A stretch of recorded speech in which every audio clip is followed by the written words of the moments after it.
Ainda falando sobre diabetes no jovem, né? Porque eu entendo que nesse cenário eles estavam apresentando essa obesidade, né, precoce como um fator de risco para a evolução para diabetes nessas crianças. Isso.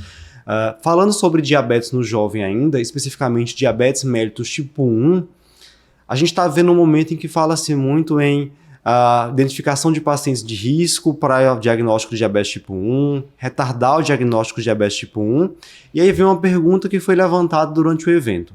É possível reverter o diabetes mellitus tipo 1? Qual foi a resposta? Foi uma apresentação bem interessante. É uma medicação que é o Lantidra, né, o nome comercial. É um transplante de ilhotas pancreáticas, né, purificadas. É uma coisa um pouco avançada, a gente acha que é uma coisa além da imaginação, mas que já foi aprovada pelo FDA americano. Já purificadas, né? Exato. Não, é uma coisa que foi aprovada já em 2023, então assim, já tem algum tempo aí de segmento. São pacientes que, diferente, não é uma prevenção, pelo contrário, é aquele paciente que tem a diabetes tipo 1, que ele tem mais de 5 anos, a coorte toda tem mais de 5 anos de diagnóstico de diabetes tipo 1, e que esses pacientes não conseguem controle adequado da glicemia por hipoglicemia grave.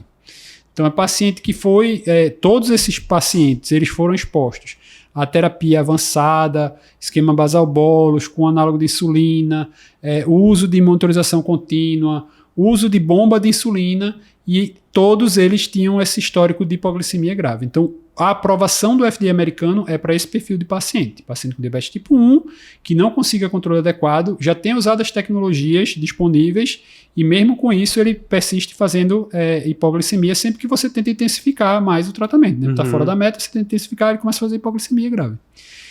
Então, nesse perfil do paciente, eles fizeram, são 2 estudos, na verdade, né? Somando, eles mostraram os dados dos 2 estudos somados, são 30 pacientes apenas, mas com esse perfil, e que eles fizeram esse implante, ou transplante, ou como quer que se chame, de ilhotas pancreáticas. Então, eles pegaram tecido de doador vivo, né, às vezes do próprio paciente, né, de fazer isolamento dentro daquela massa de células pancreáticas de ilhotas viáveis, no laboratório ele consegue fazer isso, usar essas células para fazer um estímulo para multiplicação dessas células in vitro, para fazer uma quantidade, uma massa, ele mede em unidade, né, e cada bolsa de infusão tem X mil unidades de ilhotas pancreáticas, e ele faz essa infusão, que no máximo foram 3 infusões.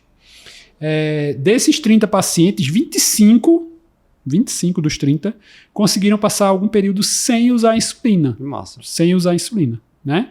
Então, desses que ficaram, dos 25 que ficaram sem insulina, é mais ou menos um terço. Um terço conseguiu passar menos de 1 ano, um terço ficou entre 1 e 5 anos, e um terço conseguiu passar mais de 5 anos sem usar insulina.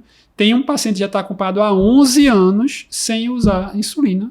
Era um paciente que tinha mais de 5 anos de diabetes tipo 1, que não conseguia controlar de jeito nenhum, que fez esse tipo de tratamento e que está com esse resultado. A gente está falando de novo.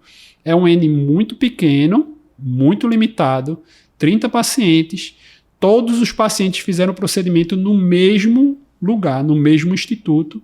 Isso, inclusive, quando terminou a apresentação, o Dr. Julio Rosenstock, um autor muito conhecido na área do diabetes, ele abriu a sessão de pergunta dizendo que ele queria que o centro dele também tivesse acesso a essa tecnologia, porque é um único centro lá nos Estados Unidos que faz esse tipo de procedimento, que tem a tecnologia disponível. Então, assim, né, uma coisa ali muito fechada, e que se questiona muito esse resultado justamente porque não foi replicado em nenhum outro centro, não tem como você fazer esse tipo de avaliação, que a gente sabe que para essa situação seria o ideal, tá?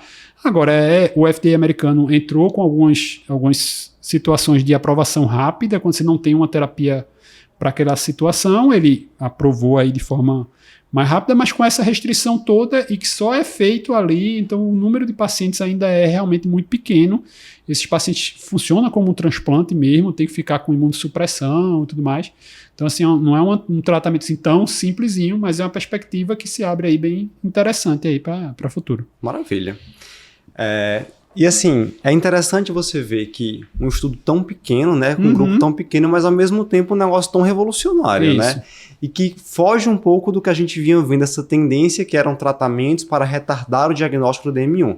Agora, um paciente com doença já instalada, ele consegue manter esse paciente sem insulina. Reversão de fato.